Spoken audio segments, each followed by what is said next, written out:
Джонс, британский блюзмен, прославился своей оригинальной трактовкой блюзовых и рок-н-ролльных стандартов и необычной экспрессивностью исполнения. Сегодня Джонс успешно гастролирует по всему миру, представляя свою новую программу, в которую вошли его авторские обработки классических рок-песен.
You can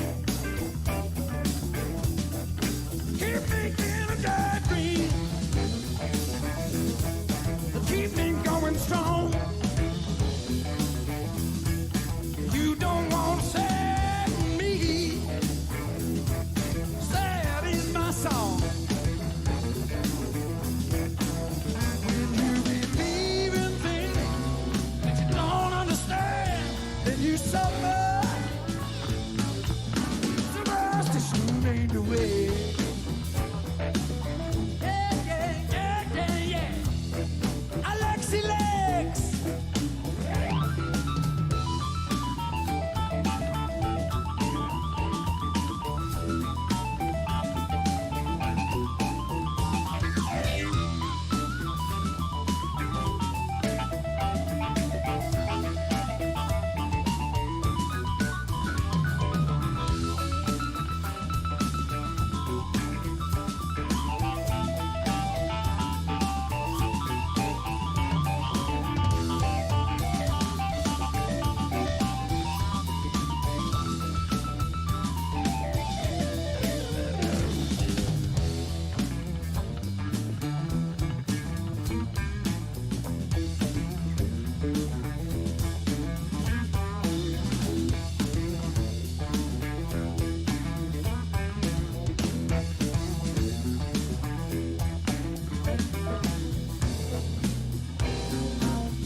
Nothing more to say. Very superstitious. The devil's on his way. Won't you keep making a daydream? Keep me going strong. You don't want to set me free.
Superstition ain't the superstition in the way.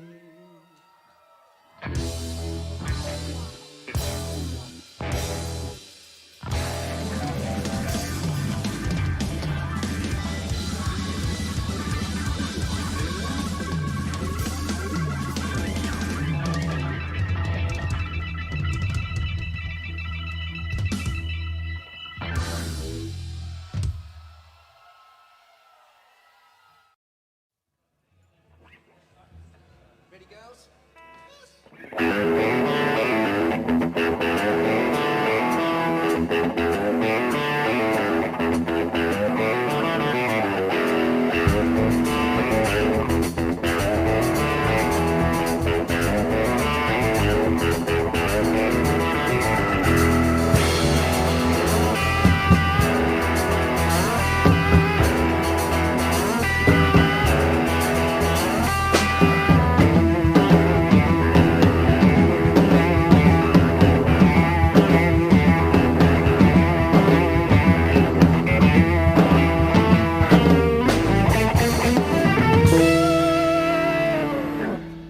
Can't help it about the shape I'm in. I can't sing, I ain't pretty, and my legs are thin.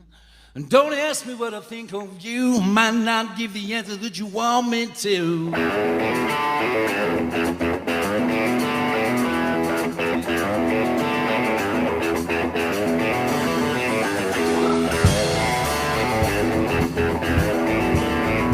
Oh well.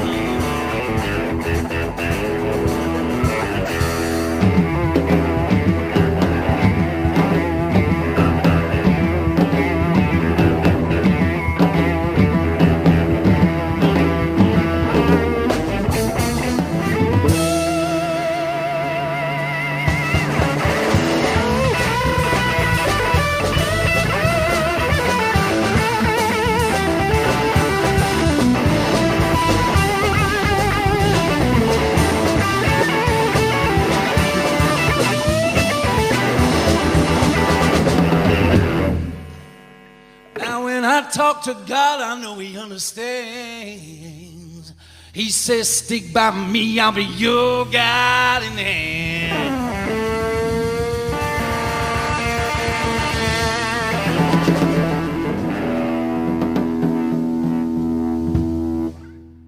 But don't ask me what I think of you. I might not give the answer that you want me to. Oh well.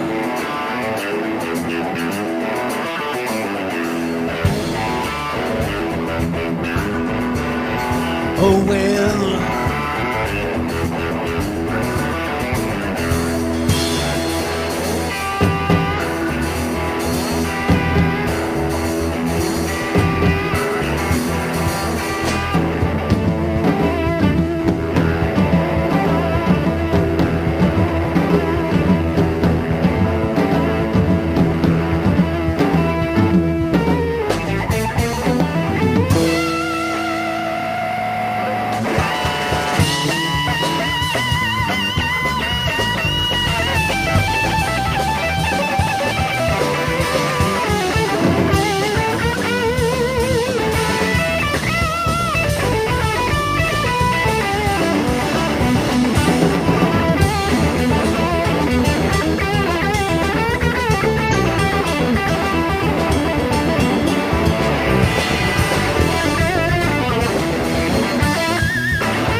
I've met many a liars, had cheaters too. I've met the genuine, I've met plenty of fake. There's people who give and people who take. But I thank the world that I met you. I thank the world I found you. I found you. I found you.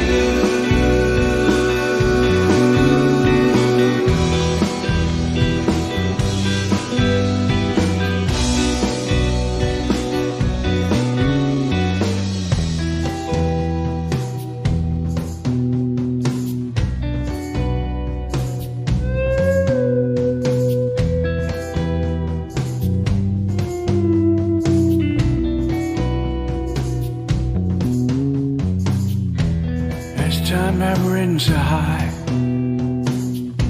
I had to catch my breath. I've fallen slow and I was out of my depth. When my mom died,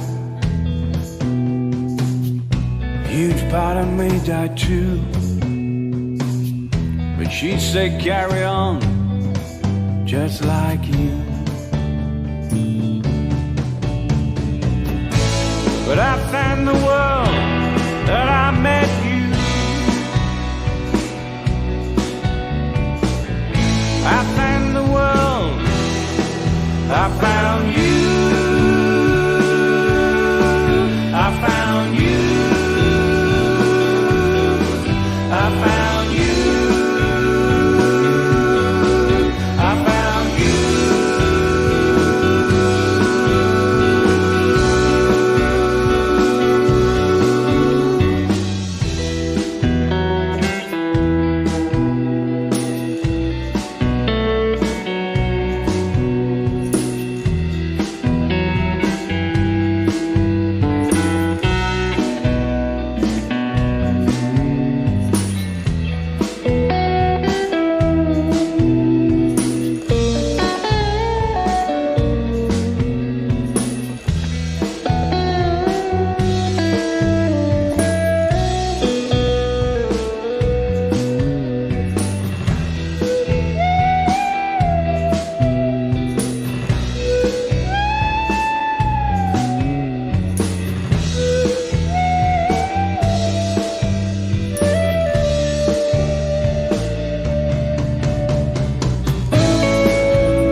made the good, and I've drunk with the bad. I've been high as a kite, become slightly mad. I've done stupid things, which I regret to this day. But my saving grace is I can say, I thank the world that I met you.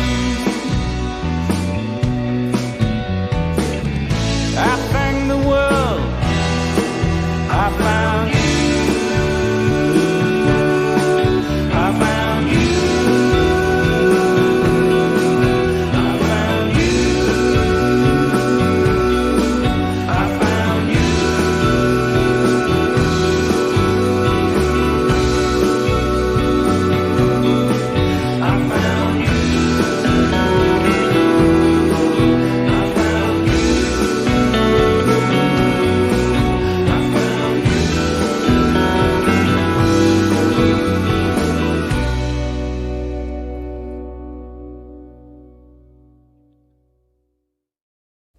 3, 4.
Hello. Take that off, Patsy. We're finished with that. We're finished with the pre-show. I'm telling you. We are so finished with the pre-show. Hello, everybody. Welcome to end of season 1 of Live Talking Blues. Let me get up a little bit higher. Listen, we have had some technical issues tonight. Thanks for all of our guests for being so patient. It's the end of the season, and it's great because you couldn't go out with a better bang. Tonight, we have a packed night, starting with Robert Salmons, Bob Oakham from the Ealing Blues Festival, Ealing Summer Festival, we're calling it this year. Then after that, we have our blues brother from Moscow, Russia, Boris Litvintsev, and then he's with Hot Draft Productions, and then along with fellow blues music enthusiast Pete Feenstra.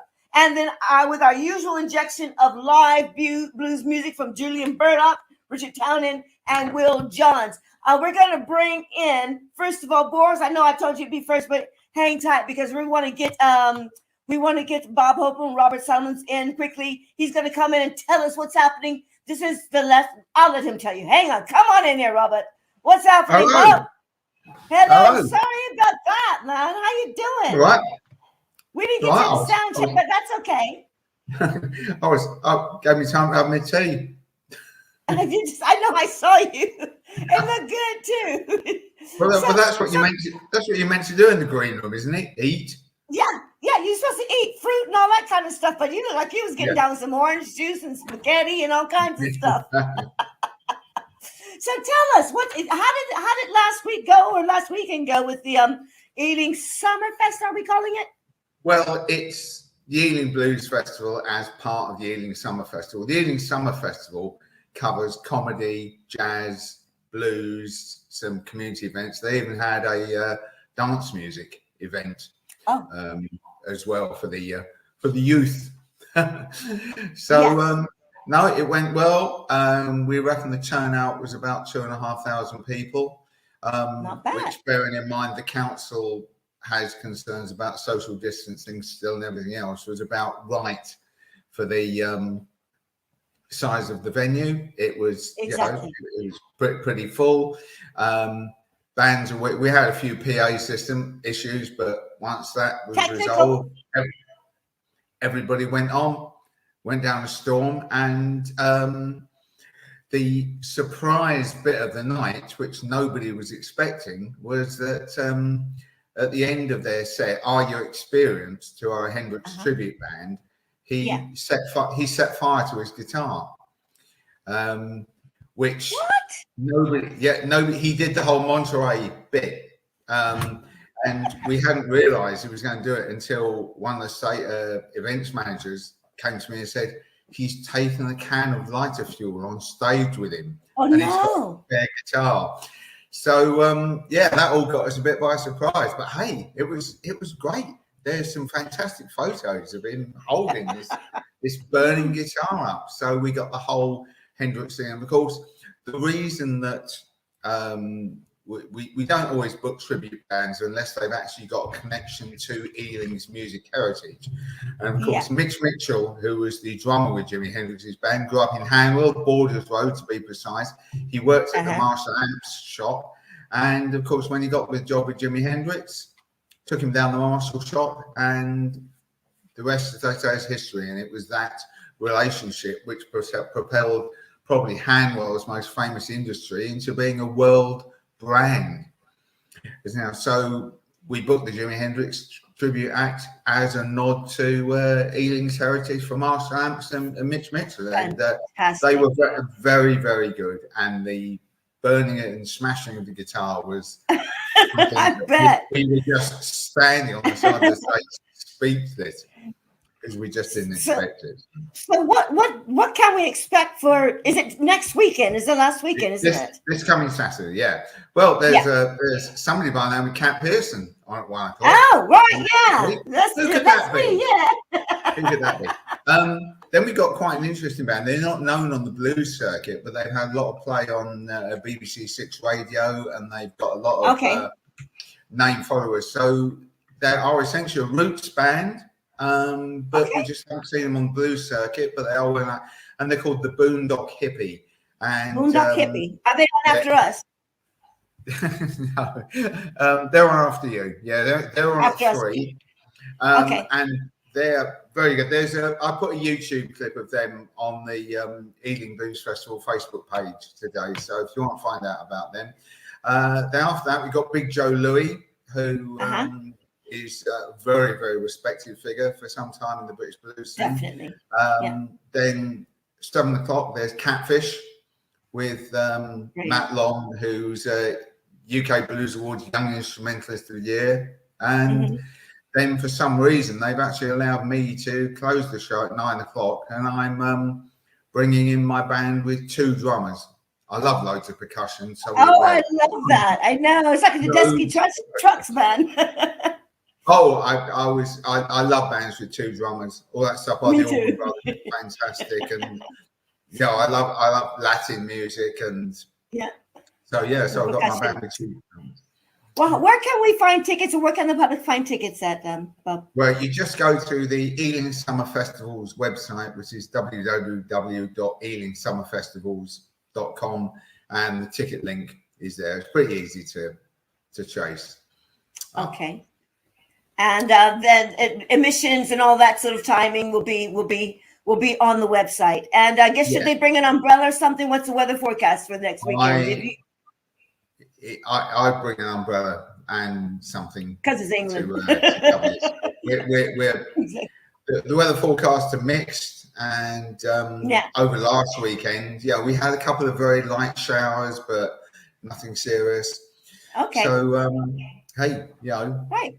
Okay. Plastic bubbles, seats, umbrellas. Excellent.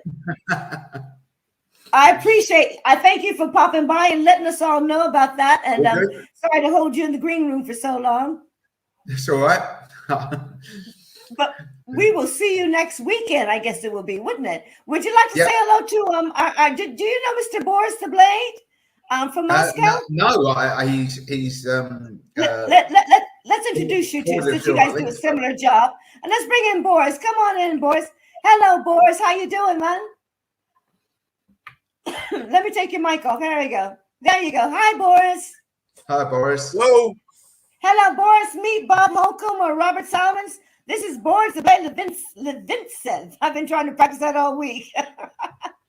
Nice to meet you. Boris. Nice to meet you too. Hello. Meet you, mate. Okay, Bob. Well, we'll see you next weekend, shall we? See you Saturday in the park. Anything else we miss? Anything else that we miss? No, just Walpole Park, Mattock Lane, Ealing, 1 o'clock till 10:30 p.m. Cat Pearson, Boondock Hippie, Catfish, Big Joe, Louis, and myself. And that's the Bob Holcomb band. Yeah. Exactly. Yeah. Okie dokie, man. Thanks a lot. We're going to talk to Pete Feenstra as well. So we're going to say good night to you, sir. And have a good one. We'll see you the weekend. All good. Ciao now, Robert. Bye-bye now. Bye-bye. Mr. Litvintsev. Boris, I apologize for that. We've had some technical problems like crazy today. And it's our last show. I want to tell everybody as well. This is the end. We're going out with a bang with the end of season 1. And we'll be back September 8th. We'll be back September 8th with season 2. Thanks to everybody for all your support. Our numbers are going up and up. Boris, what the heck are you doing, man? Oh, thank you. Quite busy last few weeks. Getting prepared to coming 60th anniversary celebration with the big blues rock jam, kind of big stage, set of many musicians playing nice music for excited audience. I see. Well, I mean, you like to bring artists over from. You brought artists over from Britain as well. Like you like to bring the artists over from Britain that had an element of fun, fun on quotations, a kind of a live wire approach. Do you think that was the appeal? That I did take that approach because it appealed to the Russian audience, or was that just something you think you completely thought the audience would like? I think it is quite general, and people are people. They, no matter how hard they manage to make their ends meet in the hard times, they really need to recharge batteries and enjoy music and art and stuff wherever they live, no matter of the territory or state or language, culture. So this is quite general thing. And this 16 months of almost total lockdown make people really, really be eager to entertain themselves, I think. Exactly. And you brought the late Jimmy C over there before he passed away. Did you have to? Because Jimmy had that element of fun in him, didn't he? He always had a big smile on his face. And did you brought over 50 acts over there to Russia, different to Russia? Did you have to losing Jimmy? Losing Jimmy is a big personal loss for me because he's very dear and special friend. He was the first one I actually made friends with in London Blues Socket some 16 years ago. 16 years. And 16 years ago, I met him in 8-0 bar, but blues bar, and he was the first one who was the bravest one to come to Russia. So the first time he came to Russia in 2008, and he played sub-headliner set at the St. Petersburg Blues Festival.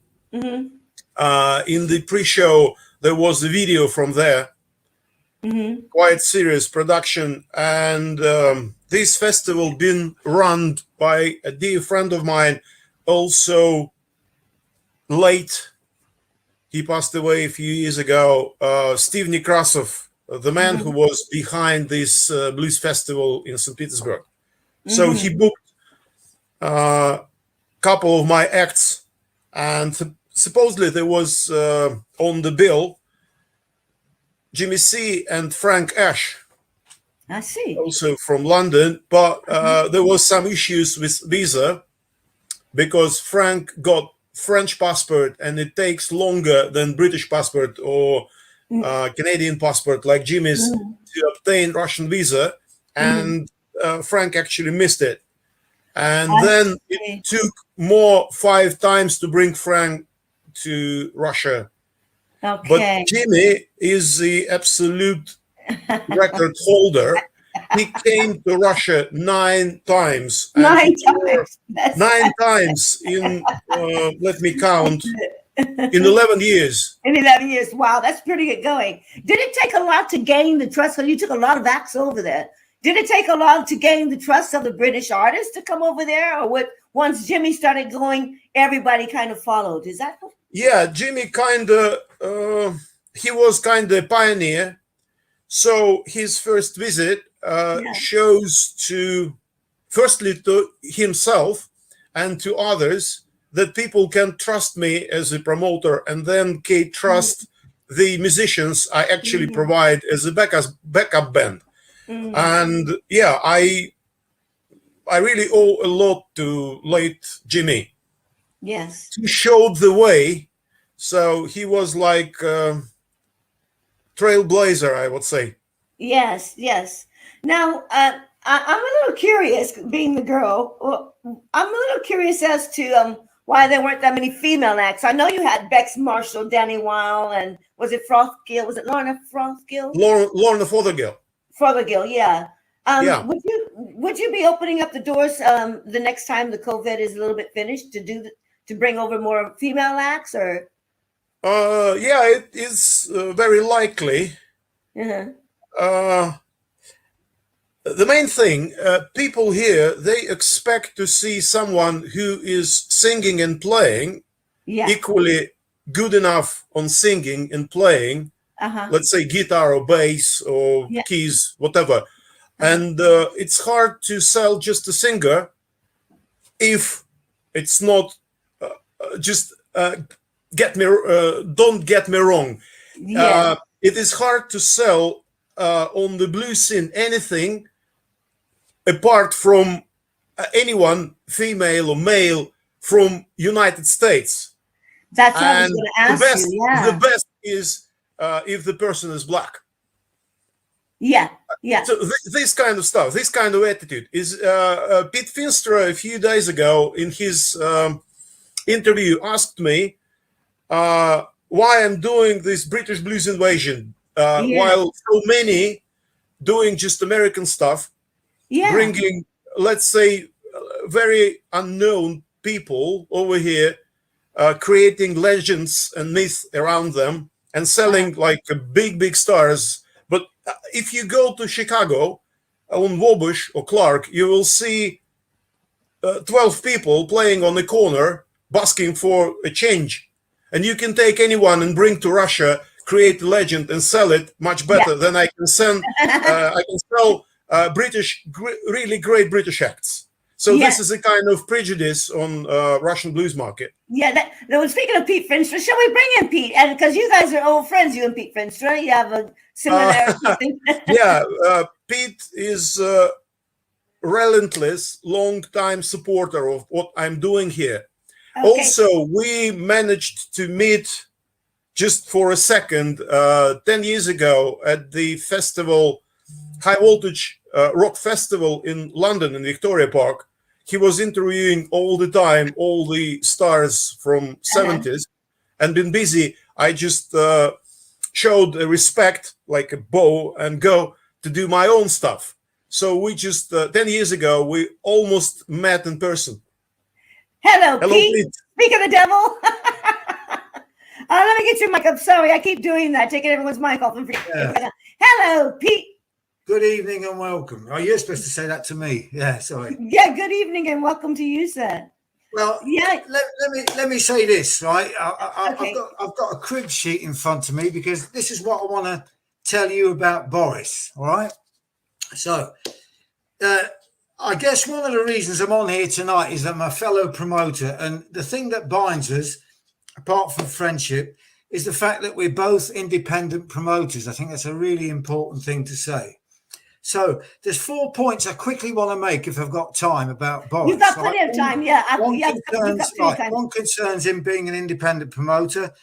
One concerns the European blues identity that he just talked about.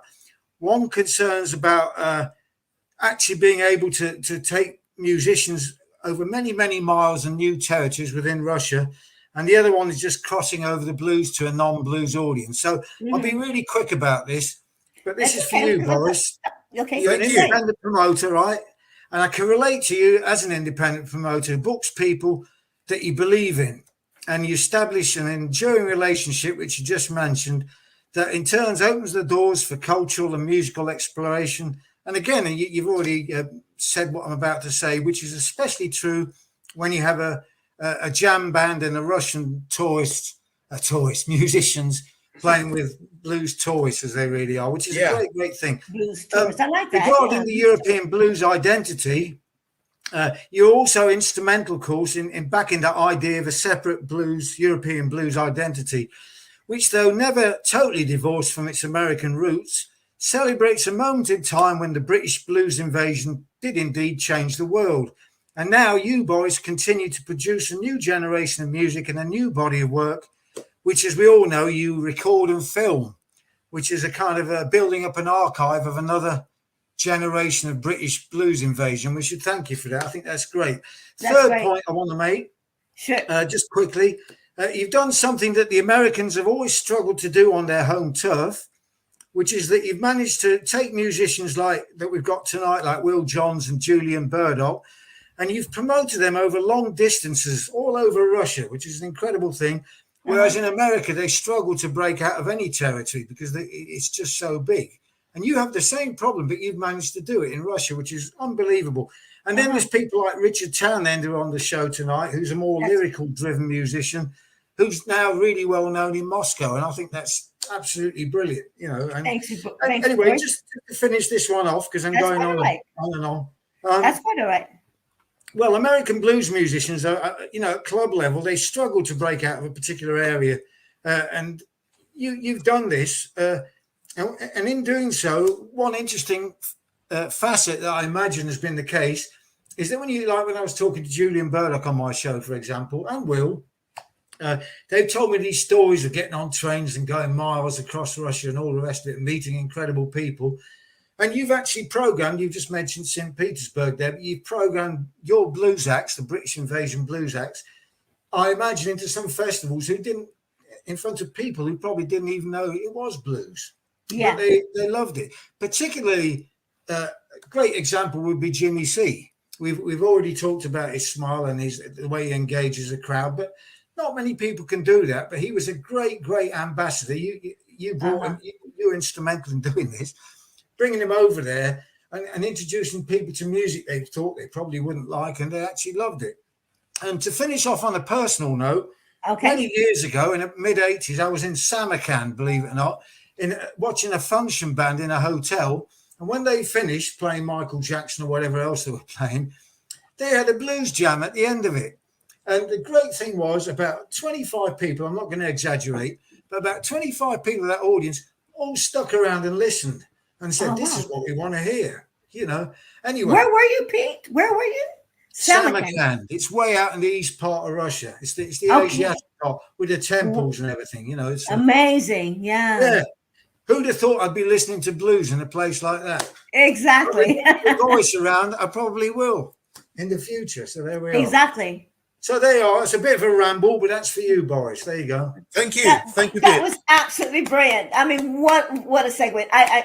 Perfectly done. I mean, Pete, you yourself are journalist and broadcaster on Get Ready to Rock Radio, and between you and Boris, you've brought blues out to the wider audiences, and we appreciate you as well for doing that. I mean, the other thing we didn't mention was the fact that, you know, two more things I want to say, and then I'll shut up. Keep going. No, you're good, because we got a lot of guests. I mentioned this, you know, you brought in a new generation of British blues players. That's the really important thing.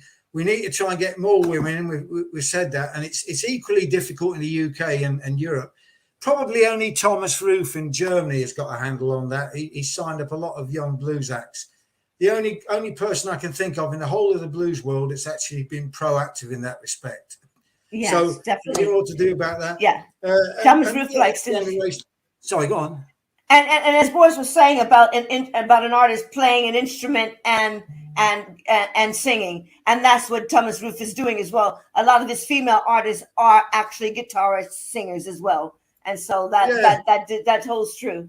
And the final thing is, this is a great thing for musicians. I mean, I see I'm not going to mention names here to embarrass anybody, but I see a lot of people who've been over to Russia now, and indeed Europe, you know, in European blues festivals, who, when they come back to Britain, the British blues scene, and Kat will know this, isn't very big. It's a niche market. It's niche. But of course, we have as much valid history, not as long, but we still have that valid history, the British blues invasion, and all which continues, you know, to inspire all sorts of bands, be it via the Stones, or be it via John Mayall, or be it via Fleetwood Mac, who commercialised the whole thing, you know. And again, Boris is instrumental in doing this, keeping that lineage going. But anyway, the point I was trying to make was a bunch of musicians who would struggle, particularly in the UK, and less so in Europe, but they're still not that well known, to go to Russia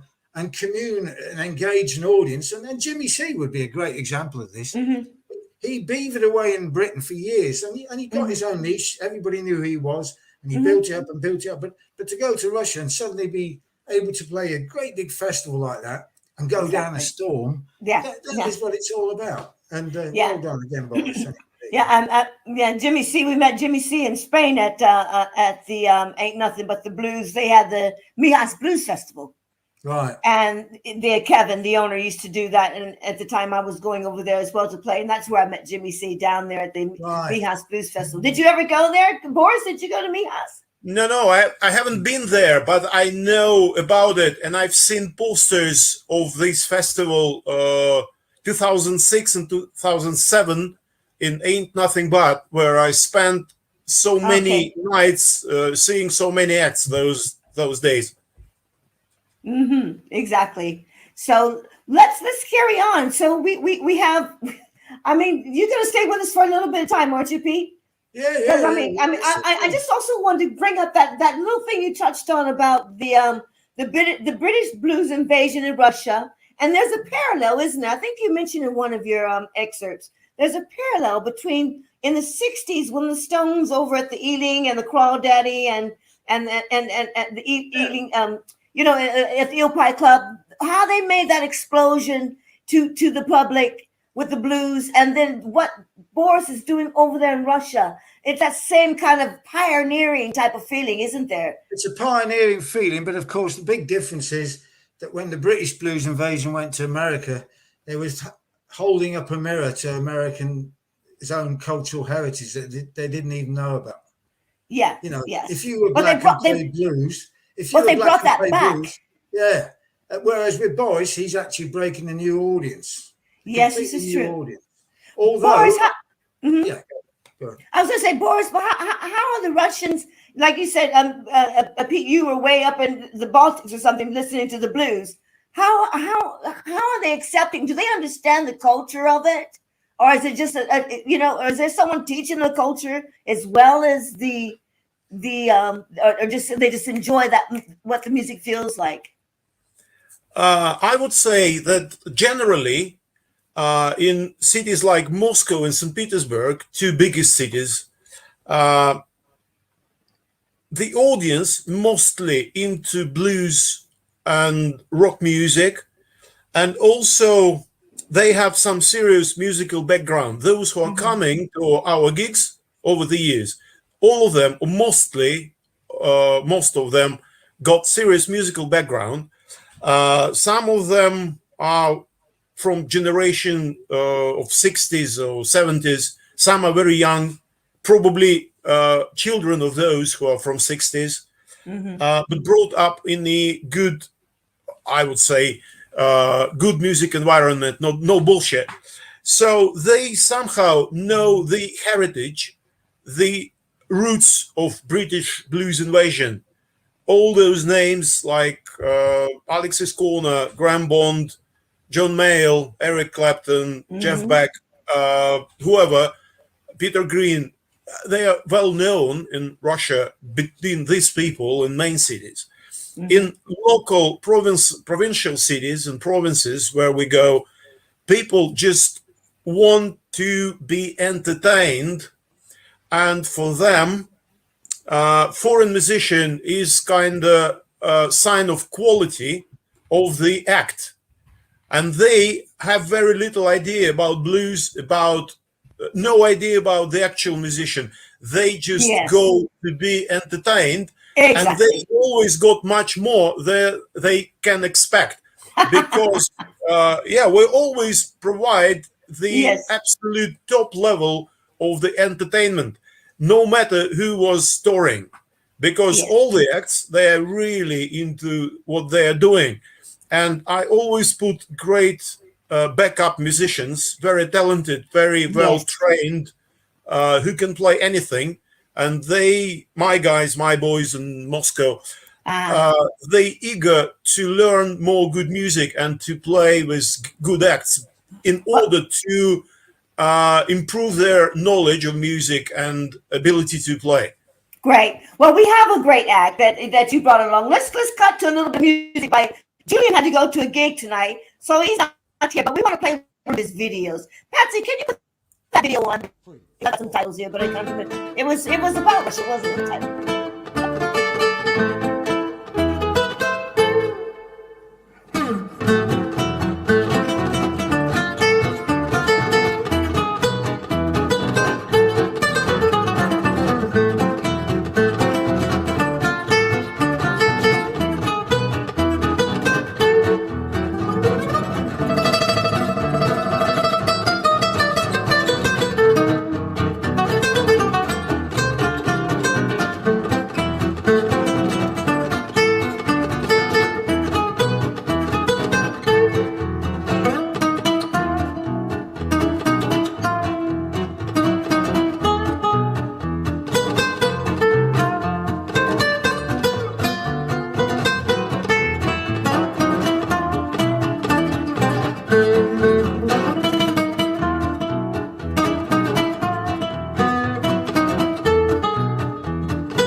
Oh yeah, Patsy, I love that.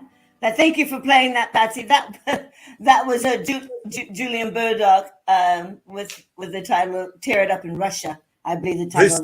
This actual video been shot in the studio of one of the biggest in Russia musical shops, and they in couple of years they've been holding these video sessions. When some foreign musicians toured in Moscow and play some gigs, they invite those musicians to play just newly came instruments in order to promote, to advertise it. And also it was win-win situation for musician and the store. So I am glad I've been related to promoting Julian, and 15 more acts played in this shop's studio, and we've got a lot of videos produced like that. Fantastic. I love that. Can you tell us a little bit about the during lockdown you made a was it 16 CD box set? Before we follow up with this 16 CDs box set, I would say that 2 years ago Julian and his 24 Pacers have released 5th album, so not 4, critically acclaimed, but 5. Also, I released 2 albums here in Russia on my British Blues Masters series on Hotgraph Productions, and one of them been recorded during his very first tour in December 2014. It's very good live album. Recorded straight. We traveled 17 hours from Moscow to the city of Saratov in a very slow going train, and Julian got just 1 hour to rehearse with local band, and they started to play, and front of house sound engineer managed to make multi-track recording. And a few months after, they sent me the preliminary mix and asked if it is not too bad to show Julian to obtain his approval or something. So I sent the that mix to Julian. He made a few notes, remarks how to improve it. They did it, and I released the album. It's a great story. Away. Oh, that's fantastic. Almost like a one take album, you know. I mean that's what back to 16 CDs box set. Here we go. Let me show you. Please. Oh yes. Oh yeah, here we go. So this is it. Can you see it? I see it. Yeah, that's what we see. A little bit of shine, but I can put a big up my screen as well. Yeah, you got one. Boom. My cross. And I want to thank you for my T-shirt that you sent me as well. You like it? I do like it. I've been so busy. I meant to have it here. Great stuff. Oh yes, 16 Owen Holston. So was that recording all in one? Bill Martin. Yeah. This year, UK Blues Awards holder as the best acoustic act. Okay. Okay. Then Ron Sayer. Then, can you recognize the man? Julian Burdick Yeah, himself what's in up, person. Julian? Hey, here we go. Put that Then Jack J. Uh-huh. Hutchinson. Okay. Then Joe Namer. Joe Namer, yeah. Then Ash Wilson. The next one, Richard Townend. Hello, Hey, Richard. Can you see it? Richard. How many tracks on each album? Are they all different variations? Roughly 12 to 17. And they were Great. Go ahead. Dave Ellis. Yes. Then we can see young Chrissy Matthews, who just signed a deal with Roof Records. Also here, Matt Long, also holder of this year UK Blues Awards. Oh, Matt Long Blues. Okay. And last but not least, Bex Marshall. My girl Bex. Yes. Yay! The only girl on the box set. I love Bex. And the She's holding up. bonus CD, Merry Bluesy Christmas and Happy Rockin' New Year. Oh. I released it a year ago, and it is opened with great late Jimmy C track. I'm so gonna get that one. Is it all Christmas songs? Happy Christmas. Jimmy C song is open this bonus disc. Okay. So, well, this actual box set have been released as a result of last year lockdown online invasion. That's right. This box set is nothing else but online invasion anthology, showing how people tried not to get bored and tried to earn little money. Yes. So I organized 15 and 12 to 20 people being at every show. From the very beginning, we decided that we need to record all those shows just to have like a testimony of how we actually been living in 2020. Yeah, definitely. Under lockdown and stuff, you know. Yeah, so it's difficult this for is everyone. it, and it is very limited edition. Only 100 copies printed. A few of those I sent to some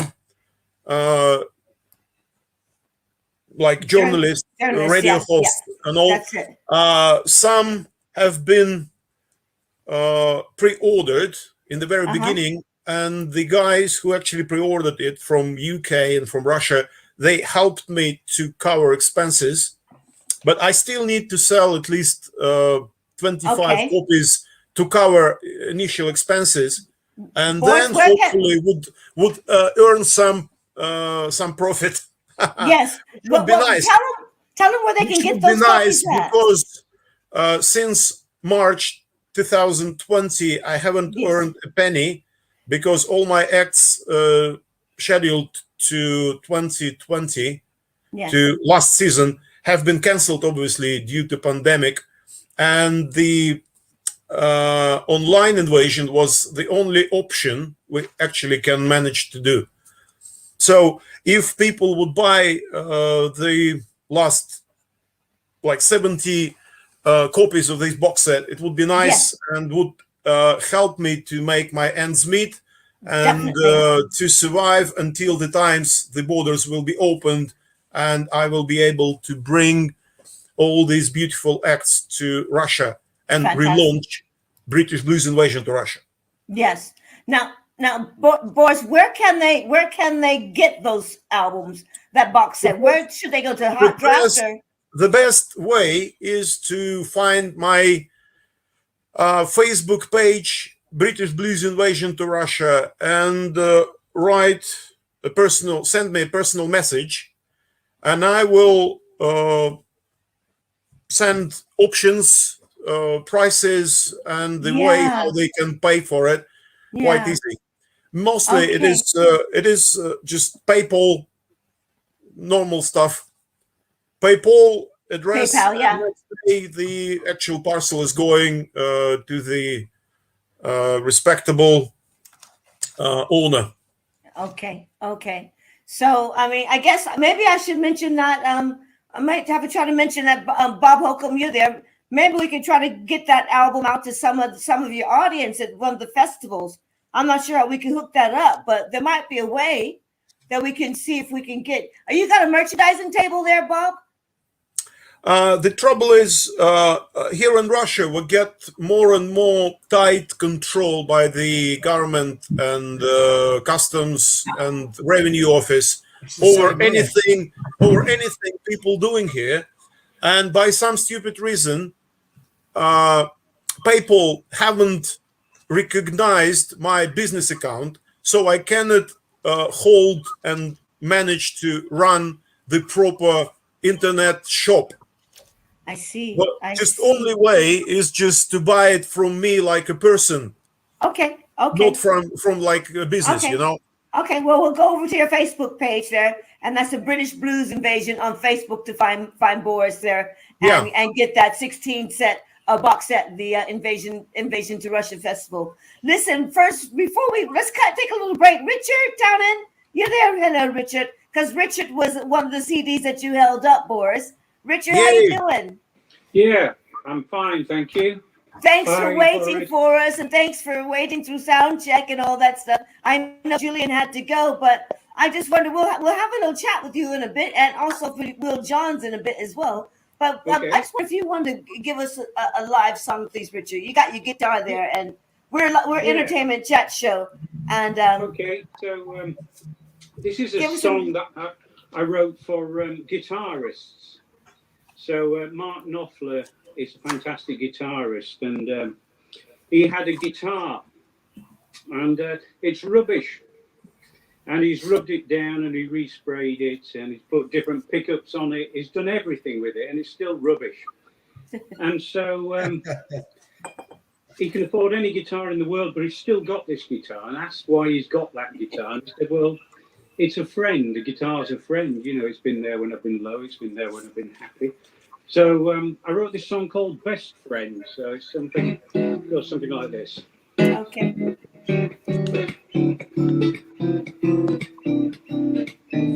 Every time I get the blues, I pick up my old friend. Always there when I need her I can depend. When I'm feeling lonely, life's a kind of strain. I pick her up on my lap and I wash away my pain. Best friend, baby. Best friend, baby. True best friend, baby. Best friend I ever had. Back in 1975, when I was a boy at home, stripped with a friend of mine, right back to the bone. She wasn't shy or bashful, I rubbed her up real good. And now she sits in private place in the best neighborhood. Best friend I ever had. Best friend I ever had. Best friend I ever had. Best friend I ever had. Well, I fooled around with others, I hated her sometimes. Stood by me always while I only paid you dimes. She wasn't shy or bashful, I rubbed her up real good. And now she sits in private place in the best neighborhood. Best friend I ever had. Best friend I ever had. Best friend I ever had. Best friend I ever had.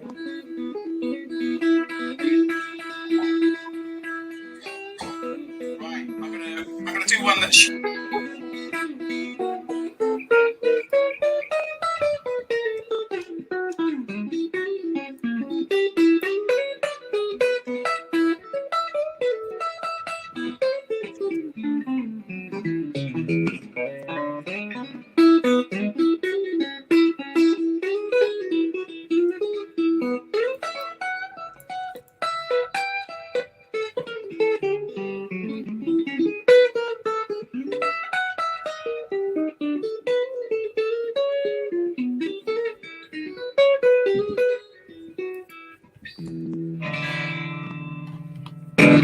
She's my best Woo-hoo, friend. yes. Excellent, excellent, excellent, excellent. Thank you. Best friend. There's a thumb. Got the thumbs up there, Patsy. Thank you. Little thumb comes. It was so quick, you guys didn't see it. Never mind. So let me see now. So we you know, when we play, we spoke about playing in Russia and the provinces and things like that. And I guess when you're playing out in the provinces in Russia, the same as you're playing outside of London, you do get a stronger energy from the people because they're hungry for music, isn't it? I guess there's something good about that. I always enjoy playing outside London because it just seems like. I mean, to be honest, I've only ever done Moscow, but let me just advertise that. Live in Moscow, yes. And it's fantastic. I love going to Russia. Most of all, I just enjoy having my little coffee cups full of whiskey and coffee and chatting with Boris and setting the world to rights. Really. What, mixing coffee and whiskey together? Yes. Well, it's what you do in Russia. Yeah, I mean, I know. I would say what I do at my kitchen. Yeah, you do your kitchen. Friends, not for everybody. In Spain, we have something like that called calajillo, and you'll have a coffee with the brandy, and that's something that you can definitely have in the morning. We don't really do that in Britain too much, but yeah, when you go to other countries, it's a whole different drinking culture. But we won't go there right now. Brilliant. That's for sure. But you had a lot of artists that come over there, and I was just thinking, the British artists that came over there, Boris, do you think that they do you think it was a bit of a culture shock to them in the beginning? Do you think that it was like so different? Them, again, like I said to Peter's question about a week ago, the same question. I assume, I'd say I'm quite positive. Most of the guys who were coming, they probably have no idea what to expect, and anything they can imagine was inspired by their childhood impression of not smiling people marching on the Red Square on all those military parades from the black and white TV set in their childhood. The only thing they can imagine and expect.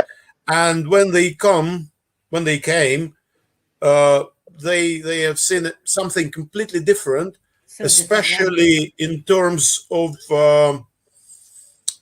how the audience accept the music, accept the appearance of the musician on stage, how they're eager to listen and they're eager to share something very personal with every musician. This is a very special stuff. Yes, exactly. Well, we're talking about the people being eager. There was a we got another video to play, but before that, I don't want to think about that video right now. I want to talk about this video let's bring hey Will, you there? I see Will. Hell yeah. Let me see. Hey Will. What's that? That's what I thought. That's what I think. I'm like, Will, are you there? Because that's all I can see. Hey, Will. Hey, you on the orbit. How you can hear us? Hey, Tom. Yeah, I can hear you loud and clear. Can you hear me okay? Yeah, pretty good. Fantastic. Will, listen, man. How you doing, man? Real good. I just landed. That's well, yes. And I'm just about to take off. Patsy, can you get that video ready for the prison, please? Because Boris and Will, you guys were in a video that we saw, and that you played in a women's prison for about 200 women. It was a top secret place for these women who were convicted for various reasons, and tell us a bit about it, Boris, because the story was so captivating when you told me about it on Sunday. It's. Will kill me later, but I will tell the truth.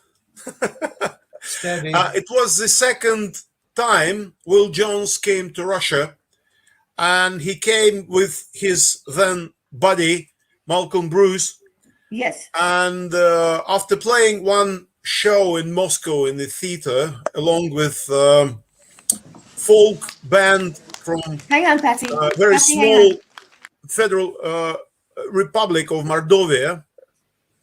So there was a ethnic pop band from there who played and sang with Will Jones. Straight after that, after a couple of hours of sleep, in, I don't know, 6 o'clock, we already started and went far away from Moscow, having 2 girls from that ethnic band on board, so 5 people, and drove some 650 kilometers wow. To enter the area, which is very sadly known because of many camps, labor camps, and prisons are located there. It was agreed, because the actual expedition was organized by myself and a few of my friends who are travelers and journalists. It was agreed that we would be playing, the guys would be playing in the prison, but we have no idea the prison would be women's prison for serious convicts. I would let Will to express his feeling about that experience when he came there, when he entered the room. Yes. Will, what did you feel at the moment? Well, I wasn't expecting that anyway. You know, in Western Europe, we had like 300 or 400 or 600 years of killing women, burning them as witches if they were pretty, if they were intelligent, if they were anyway showing in any sort of ingenuity or creativity, or especially if they were healing people or looking after people and all of a sudden making them well. Burn them. They're a witch, obviously, you know, and they used to try and drown them, and if they floated, they were a witch, and if they sank, they drowned and couldn't swim. I think in Russia, not so much. You know? But these women in that prison, I mean, they weren't serious offenders, or they just offended for like maybe killing a husband because he was brutalizing her or something like that. What do you? Of course, you know, he's drunk on vodka or whatever, and he comes in and takes whatever few tiny rubles that the wife has left and has managed to hide away, but he is getting aggressive. Where are those rubles? I need to go out with the men and drink or whatever. And she's like, no, I need to look after these children. Screw you, here's the knife, and finally you're gonna get it, Jim. But the reconviction rate or the reoffending rate was 1% or less, which was explained to us by the authorities. But I tell you what. Well, that's reoffending. He's dead. So what's the reoffend? Well, also they did, you know, with these ladies, they re-educated them and they trained them and they made sure that they were equipped to you know, be productive, I guess, in society after, you know, after they were let out. And so that's what I'm saying is that the reoffending rate then was just incredibly, incredibly low. But to walk out there and try and sing songs, a room full of women who all of them were in a very, very dark place, but all of them, every single one, absolutely gorgeous. Beautiful. Really well. Sing. I had a lump in my throat. Oh, what? Hey, can we look at that video? Because we've got a little bit of clip. Patsy, why don't you get that video up for us? Let's have a look at that video, because I think it's only like a minute or something. Because she's reduced it to something.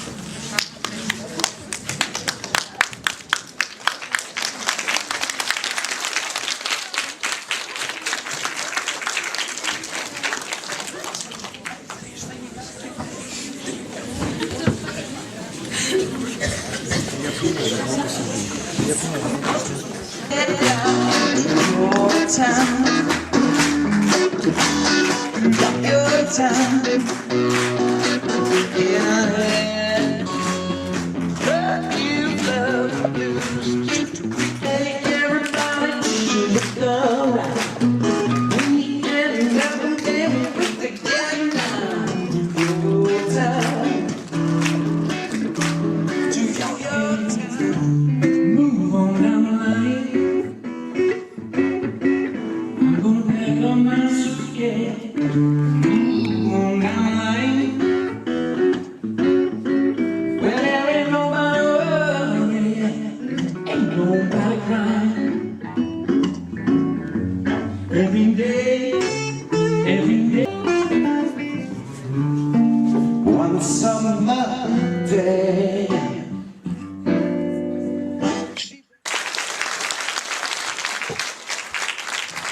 Спасибо. I see.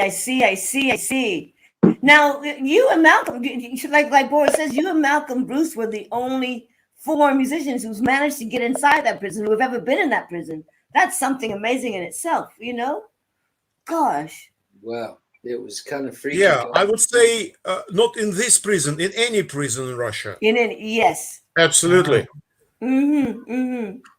Was it cold And in there? again, I'm thinking, why do you have jackets? This actual footage haven't been seen ever before publicly. This is exclusive. You've seen it here at Live Talking Blues TV. This is the debut exclusive. And with this will, Boris, and for all of you guys, this will be up on YouTube. It goes up straight away on YouTube and on Facebook. So you're able to take the link and keep the link and use it for wherever you like. Something to say. Yes, Boris? I have something to say. Yes, okay. You have to raise your hand. This particular trip, adventure, was like a pilot for a series, TV series we're supposed to shoot in a few months in ahead. But we cannot manage to get any sponsorship and did it all on our own funds and went bankrupt actually. And Will is the witness of all that. We're supposed to shoot a few TV series when a few British musicians going to different areas of Russia with very strong native music culture, trying to connect musically with local people and make build bridges between absolutely different culture, breaking through the language barrier, talking only music-wise. That's right. And apart from the footage of the nature, which is everywhere, is fucking beautiful. It would be very interesting to see how people have no ability to express themselves on their native language. They communicate in musical language. In music, yeah. And it's supposed to be something like a mix between Top Gear and the Spinal Tap. Okay. If you can imagine. So no one in Russia actually interested in sponsor it. But I am sure that these days, if I would find someone who would sponsor a few pilot series, including to use this exclusive footage from this trip 6 years ago, we can go to Netflix and sell it for multi-million deal for that, because this content would be absolutely groundbreaking. Oh, Will, yes, definitely. Are you agree with me? Yeah. Yeah, he definitely. Yes, man. You are one of those 3 people who's supposed to be a host of this video TV series. Well, thanks, Boris. Can I play a song now? Yes, please. I was just going to say that, Will. You took the words right out of my mouth. Go ahead and play a song, sweetheart. Thank you so much. And I just want to say, all of these guys I respect greatly that we've seen so far. Julian, you know, I saw him up in Norfolk at the Butlins gig. I don't even know, can't remember what they even call it, but it wasn't important. I was there with Clive Rawlings, and I loved Julian's set. In fact, I think I got to see him for 2 days in a row. And that was great because I liked him when I saw him the first time, and then I liked him even more when I saw him the second time the next day. It was kind of like double bubble I got from that. Okay. Pete, I met a long time ago as well with Clive as well, when Pete had Stoney Curtis and Pete Feenstra. Yeah, Pete Feenstra. I'm talking. Who else would bring Stoney Curtis over? You know? You know what I'm I mean? still paying for it now, but he was fantastic. Stoney's gone on to be, you know, a great friend and stuff, and I had a great time with him. Yeah. Well, Pete's brought over Joe Bonamassa as well. He started out with him back in the day, didn't you? Just a light. You looked down on the earth, and everybody was a little shining light. That's Stoney Curtis and Pete and Boris and Julian just shine just a little bit brighter. You know what I'm saying? Oh, beautiful. God bless you. I know.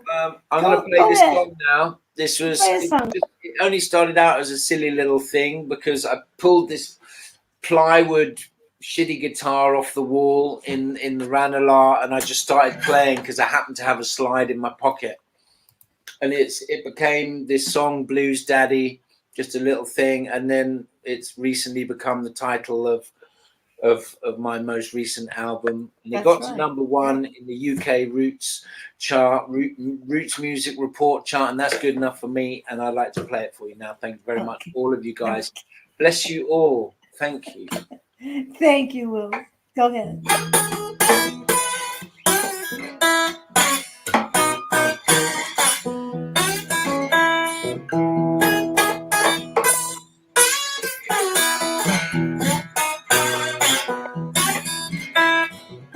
What do I do?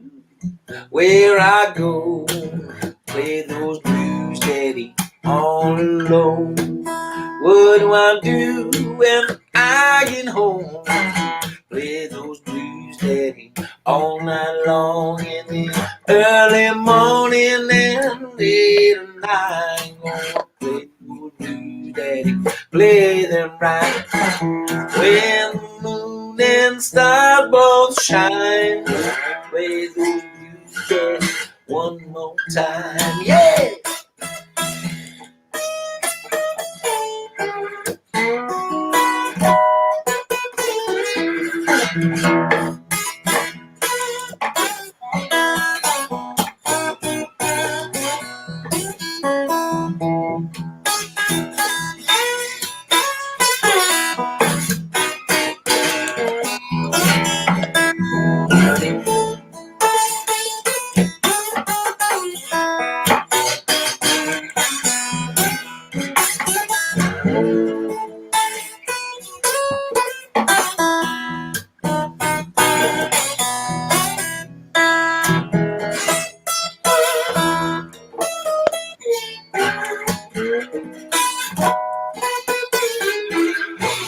What do I do? Where I go? Play those blues, Daddy, all night long. What do I do now when I get home? Play those blues, Daddy, all alone. In the early morning and late at night. Play those blues, Daddy, better play them right. When the moon and stars won't shine, play those blues, Daddy, one more time.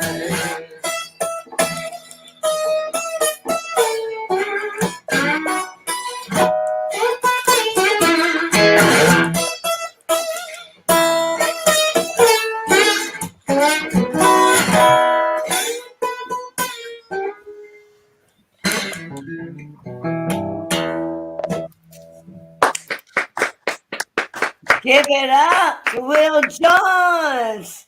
And that's from your latest album, Blues Daddy. Where can they find that at? On your website, or what's it?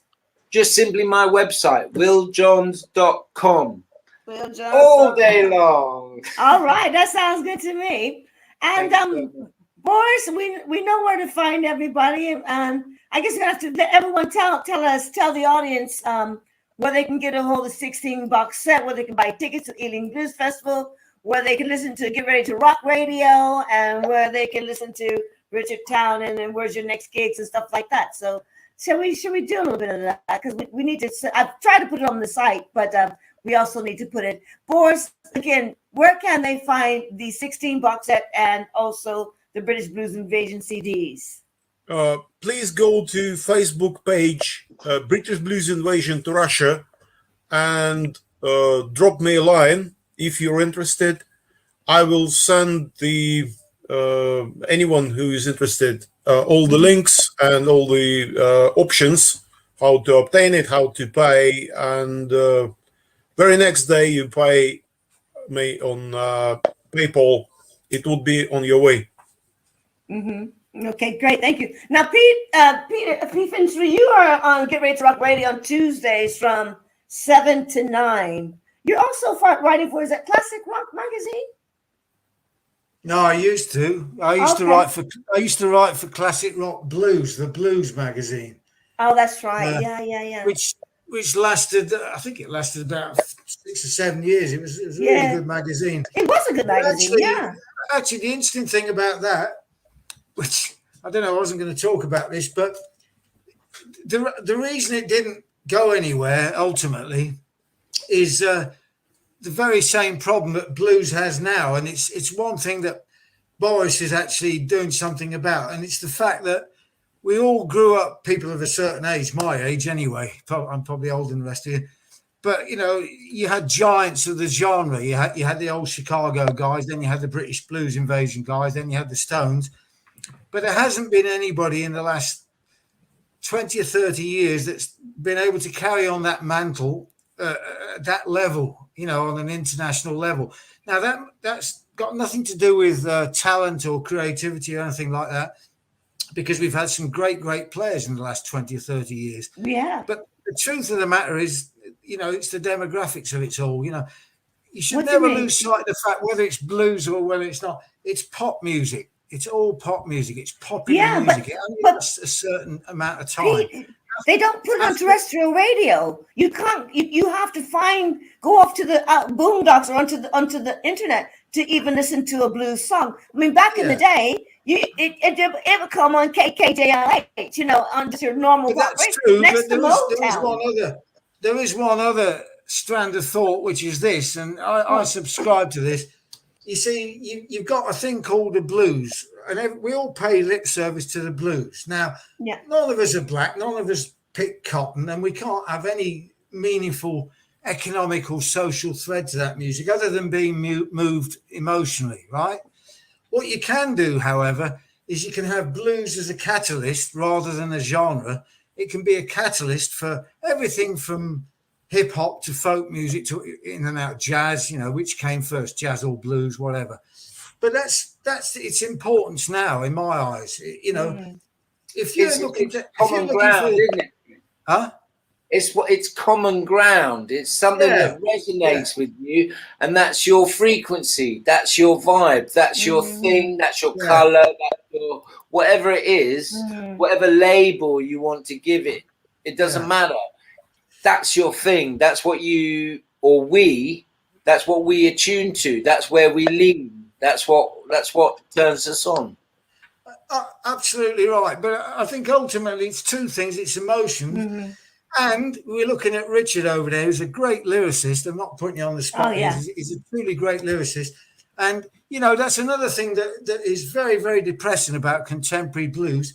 Very, very few people, I'm going to swear now, very, very few people write about anything that's fucking relevant to what's going on in the world today. When you consider what's gone on, whether it's a conspiracy theory or not, you know, what's self-evident, whether it's the weather turning or the COVID thing or the banks going bust. Who's writing about that stuff in any? Well, did they back in the day?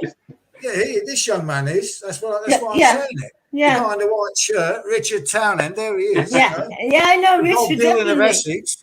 You know. I would like to add that young Chrissy Matthews also wrote a couple of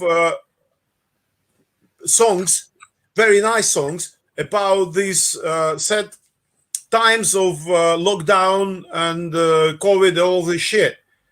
So if you check his new album, who's supposed to be released on Roof Records, there would be 2 or 3 pieces written by him about this. So there's like his response to contemporary circumstances. Yeah. Well, you know, and I think he's not only one. Good, because you know, if you are claiming to be a blues artist, you know, you're going to have to define blues to keep it relevant to, you know, anybody who's a lot younger than you that hasn't brought upon the people we were talking about earlier on. You know, otherwise it just becomes an aspect, doesn't it? You know. Yeah. Before we carry on, let's have a look at Smuggler's Blues, Patsy, and just see one of our takes on Will John's take on that, Patsy, if you don't mind. Yeah. Well, we'll carry on. She's bringing it up now. Let's have a look. Nice hat.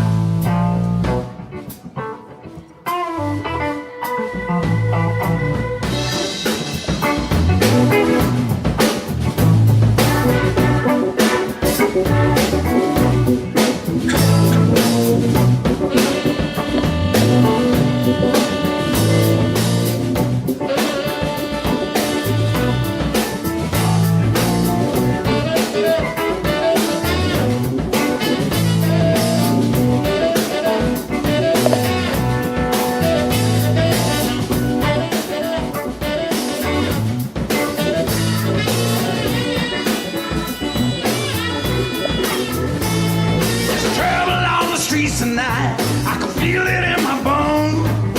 Had a premonition, should not go alone. Knew the gun was loaded, but I didn't think he'd kill. Everything exploded, and the blood began to spill. Baby, here's your ticket, yeah. Suitcase in your hand. Here's a little money now. Do it just the way we planned. You'll be cool 20 hours. Pay you 20 grand. Well, I'm sorry it went down like this, so we had to lose the nature of the business. Smuggler's blues, smuggler's blues. Sailors and the pirates, soldiers and the law, they all the rip-off, the thing nobody saw.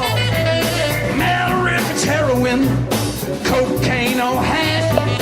Got to carry weapons, cuz always carry cash. Lots of shady character, lots of dirty deals. Every name's an alias in case somebody squeals. The lure of bees and money, it's got a very strong appeal. I'm sorry it went down like this, so we had to lose the nature of the business. Smuggler's blues, them smuggler's blues. Why don't you play that, Dame Chuck?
every day. Say they're gonna stop it, but it does not go away. Move it through Miami, they sell it in LA. Hot it up and I'll tell you that the meat is here to stay. It's propping up the government, Colombia and Peru. NDEA, man, this ain't nothing we can do. From the opera to the president, right down to me and you. Me and you. It's a losing proposition, but one you can't refuse. The ultimate enticement. Smugglers Blues. Them old smugglers blues. Cosmic man, do your thing.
Yeah.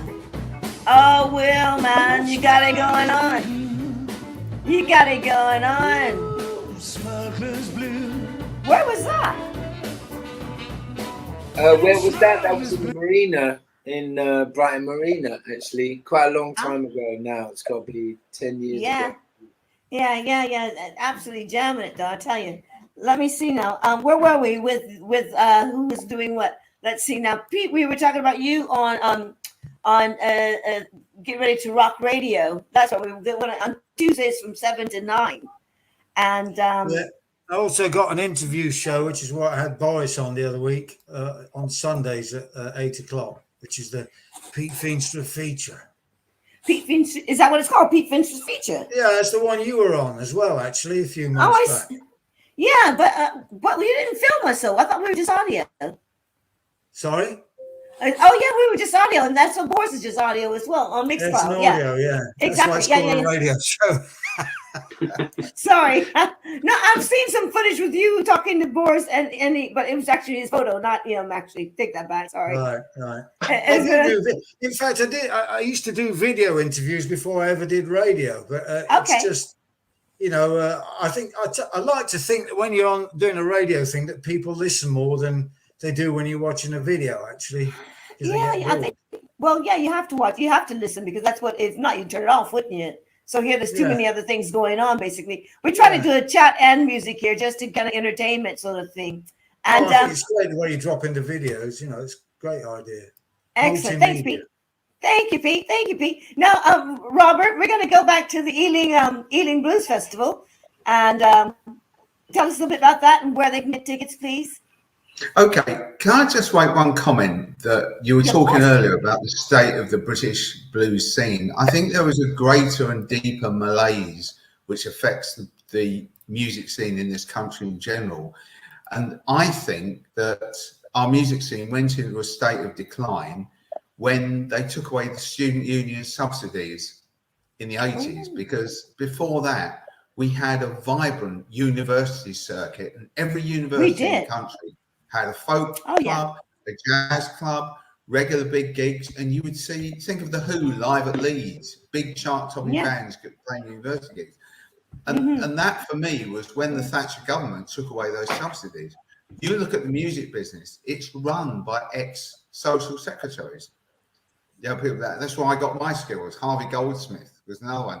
John Giddings, who runs the Isle of Wight, he's another one. And then we saw the atrophying of the pub rock circuit, which was once again, I think, due to a lot of government issues. And a couple of years ago, I spoke at an all-party political group at the House of Commons about the state of live music in London. And the problem is that our government will not give music the kind of tax concessions that it gives the film industry. And if it actually gave tax breaks and redemption of business rates, then a lot of venues will actually adopt a music policy. So I think there is a big issue with music in this country, and it's not. And there's a good reason for that. You know, the other thing you should never forget is the fact that when the Celtic economy happened in Ireland, and there was a mass exodus of Irish, particularly out of London, it left all the venues disappeared, all the music venues. Yes, you're absolutely right, Pete. I mean, I'm not following that. I don't understand what you mean by that. No, Pete is absolutely right on this. I'm not following that. I don't understand. Well, okay, very simply. If you look at the British pub rock scene, it was actually all fueled by Irish landlords. Yeah. Right. And still today, a lot of the landlords that I see running gigs have an Irish heritage. And the Hanwell about 90%. The Hanwell Hoosie, which is now the biggest free one-day festival in London, came out of the Irish community in Hanwell. I see. So you're absolutely right. Okay. So anyway, Ealing Blues Festival. Just put Ealing Summer Festivals into your browser, and it will take you to the Ealing Summer Festival website where you can get the tickets. Okay, that's great. And before we're going to keep going around the circle, but Patsy, we want to play I Found You. Well, not that I found you, Patsy, but that's what I mean. We want to play I Found You by Richard Townend.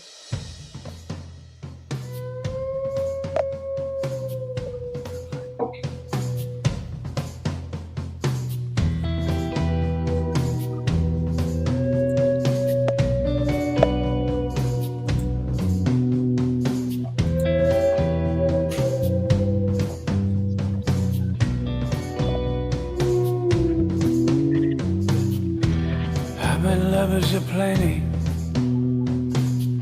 I've met haters too. I've met many a liars and cheaters too. I've met the genuine. I've met plenty of fake. There's people who give and people who take. But I thank the world that I met you. I thank the world I found you. I found you. I found you.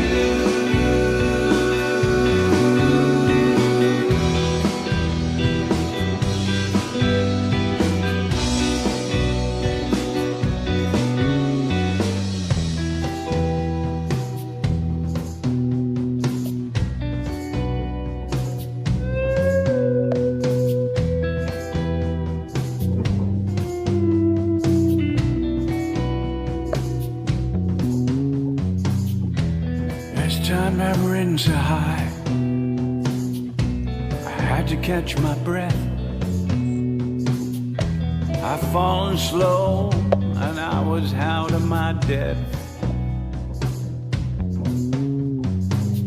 When my mom died,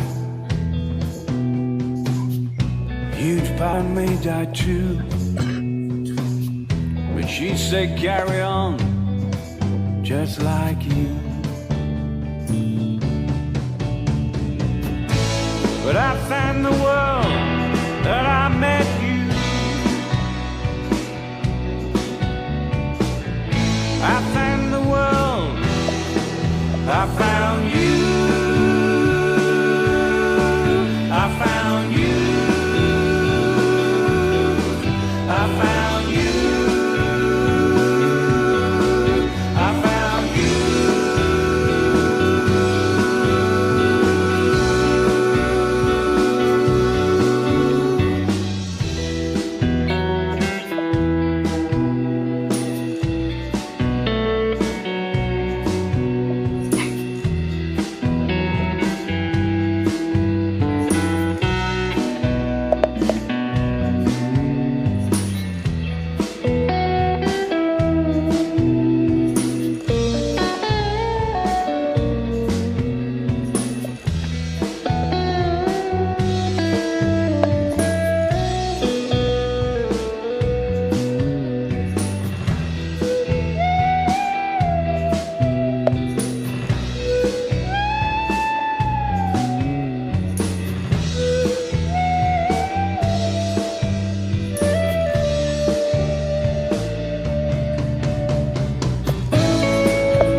The good, and I've drunk with the bad. I've been high as a kite, become slightly mad. I've done stupid things which I regret to this day, but my saving grace is I can say I thank the world that I met you. I thank the world I found you. I found you. Excellent, Richard. That's absolutely gorgeous. Absolutely beautiful song. Thank you. Richard, since we got you there on the mic, we got half your head cut off, but let's see. I can see you on there. Oh, there you are. There you are. That's better. Richard, where can we find out more of your music and come see some of your gigs? Yeah, so it's richardtownend.com. That's my website. You can see all the videos on YouTube / the Mighty Boss Cats. Mighty Boss Cats. That's it. Yeah. And you'll find about 100 and something videos on there, including ones with Nigella Lawson advertising us, and Peppa Pig, and yeah, lots of things on there. And I've got a new album coming out, and this is actually quite interesting. So I did Live in Moscow, which was recorded 2019 with some fantastic musicians. And the new album has really been a lockdown album. I've not been in the studio with anybody. And I've had Denis Nazarov, who's a fantastic bass player from Russia.